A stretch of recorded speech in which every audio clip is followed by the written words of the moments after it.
बैरून मुल्क मुकीम भारतीयों के जराइम में इजाफा होने लगा, जिसके बाद अमरीकी कवानीन में बड़ी तब्दीली की तैयारी शुरू कर दी गई है। बगैर लाइसेंस ड्राइविंग और मंशात स्मगलिंग में मुलव्वस होने पर अमरीका ने भारतीय ट्रक ड्राइवर्स पर पाबंदी लगाने पर गौर शुरू कर दिया।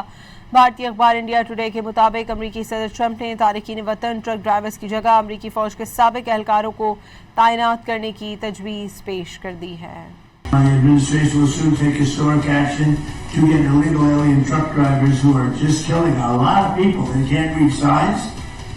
Many of them are on drugs or alcohol.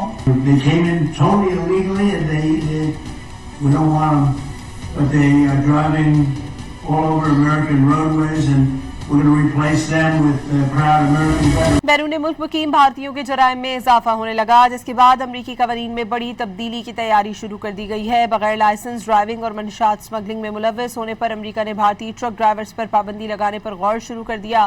भारतीय अखबार इंडिया टुडे के मुताबिक अमरीकी सदर ट्रंप ने तारिकीन वतन ट्रक ड्राइवर्स की जगह अमरीकी फौज के साबिक एहलकारों को तैनात करने की तजवीज़ पेश कर दी है।